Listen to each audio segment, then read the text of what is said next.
Hello friends, आज हम बात करेंगे हाइपरटेंशन के पेशेंट में इंसुलिन रेजिस्टेंस का क्या रोल है। हाइपरटेंशन यानी हाई ब्लड प्रेशर वाले पेशेंट्स में अक्सर इंसुलिन रेजिस्टेंस ज़्यादा देखा जाता है, जो कि अलग अलग तरह की मेटाबॉलिक प्रॉब्लम से कोरिलेट करता है।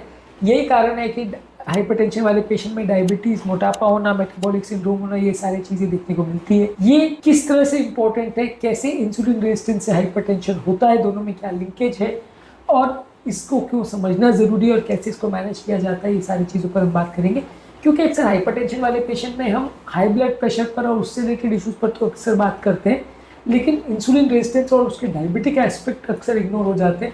उस पर हम काम नहीं करते, हम खाली बीपी की मेडिसिन देके काम छोड़ देते हैं और उसका जो इंसुलिन रेजिस्टेंस है उस पर यदि हम काम नहीं करते हैं तो लॉन्ग टर्म पेशेंट को डायबिटीज़ होने का चांस ज़्यादा है। और अक्सर ऐसा देखा गया है कि बहुत सारी स्टडीज़ में कि हाइपरटेंशन वाले पेशेंट में 50 to 70% पेशेंट्स में इंसुलिन रेजिस्टेंस देखने को मिल सकता है।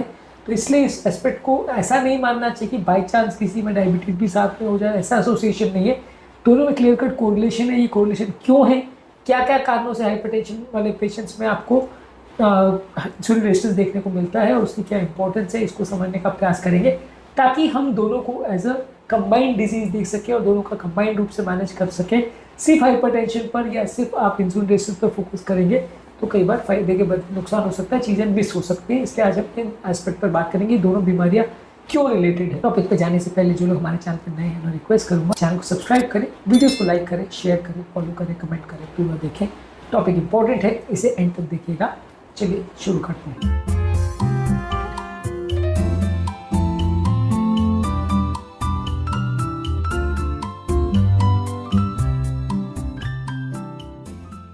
सबसे पहले इंसुलिन रेजिस्टेंस हाइपरटेंशन कैसे करता है।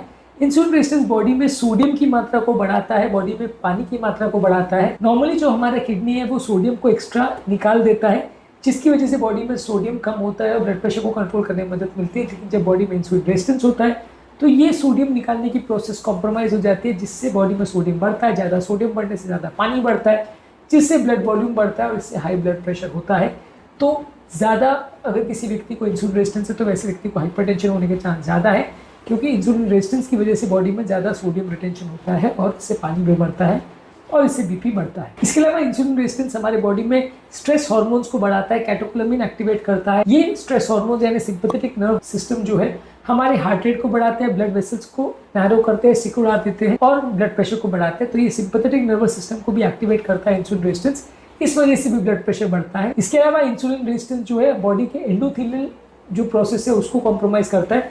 एंडोथेलियम बेसिकली नलियों की इनर लाइनिंग होती है, जो कि बेसिकली सिर्फ लाइन या सेल्स नहीं होते, ये बहुत इंपॉर्टेंट रोल्स प्ले करते हैं, बहुत सारे इंपॉर्टेंट तत्व बनाते हैं, खासकर नाइट्रिक ऑक्साइड, चूंकि नलियों को डायलेट करने का काम करता है। जब एंडोथेलियम बराबर काम नहीं करता है तो ये नाइट्रिक ऑक्साइड का प्रोडक्शन कम हो जाता है, जिससे नलियां सिकुड़ जाती है और ब्लड प्रेशर बढ़ता है। तो एंडोथेलियल डिस्फंक्शन भी इंसुलिन रेजिस्टेंस वाले पेशेंट में ज़्यादा देखने को मिलता है, जिसकी वजह से नाइट्रिक ऑक्साइड कम बनता है, जिसकी वजह से स्टिफ और हार्ड नलियां हो जाती है, जिसकी वजह से हाई ब्लड प्रेशर होता है। इसके अलावा इंसुलिन रेजिस्टेंस बॉडी के रेनिन एंजियोटेंसिन सिस्टम को भी एक्टिवेट करता है। Renin angiotensin aldosterone axis basically body के ब्लड प्रेशर को मैनेज करने वाला एक्सिस है।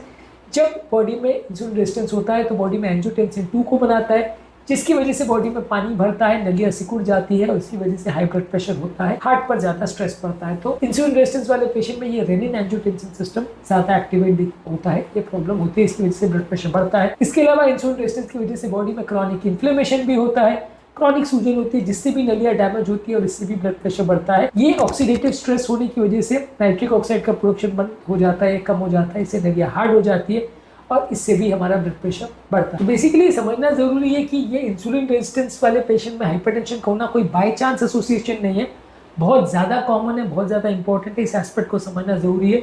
यदि हम इस एस्पेक्ट को नहीं ध्यान देते हैं, इग्नोर करते हैं, तो बहुत सारे कंबाइंड पेशेंट्स जिसमें हाइपरटेंशन और इंसुलिन रेजिस्टेंस साथ में होता है उसको मिस कर सकते हैं। स्टडीज़ ने शो किया कि 50 to 80% तक लोगों में अगर इंसुलिन रेजिस्टेंस है तो साथ में हाइपरटेंशन देखने को मिलता है।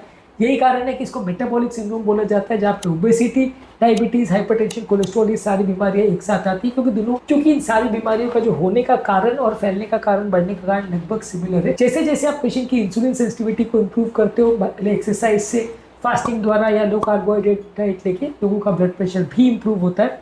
तो इसलिए इस एस्पेक्ट को समझना जरूरी है। यदि आप इंसुलिन रेजिस्टेंस को इग्नोर करते हैं तो हाइपरटेंशन को मैनेज करना अक्सर मुश्किल हो जाता है और ऐसे पेशेंट में बाद में जाके डायबिटीज़ होना, हार्ट फेलियर होना, नलियों में ब्लॉकेज होना, किडनी के डैमेज होना और लकवे के होने के चांस काफ़ी बढ़ जाते हैं। तो हाइपरटेंशन वाले पेशेंट्स में होने वाले कई प्रॉब्लम्स और कॉम्प्लिकेशन इंसुलिन रेजिस्टेंस से रिलेटेड होते हैं। ये इंसुलिन रेजिस्टेंस को इम्प्रूव करने के लिए क्या किया जा सकता है, ऑलरेडी इस पर हमने काफ़ी सारे वीडियोस के, पर शॉर्ट में फिर भी बता दूं। लो कार्बोहाइड्रेट हाई फाइबर डाइट लीजिए, इसमें रिफाइंड कार्बोहाइड्रेट्स खासकर मैदे से बनी हुई चीज़ें मत लीजिए, शुगर मत लीजिए।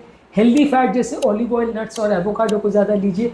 फाइबर रिच फूड प्रोडक्ट्स जैसे सब्जियां, फ्लैक्सीड, दालें, अंकुरित चीजें ये ज्यादा लीजिए, ये आपके इंसुलिन फंक्शन को इंप्रूव करते हैं। रेगुलर बेस पे एक्सरसाइज करिए। खाना खाने के बाद खासकर अगर चलने जाते हैं तो ग्लूकोज स्पाइक्स को कम करता है। इसके अलावा आपको एटलीस्ट आधे से 1 घंटा डेली एक्सरसाइज करना है। इंटरमिटेंट फास्टिंग द्वारा भी आप इंसुलिन रेजिस्टेंस को इंप्रूव कर सकते हैं।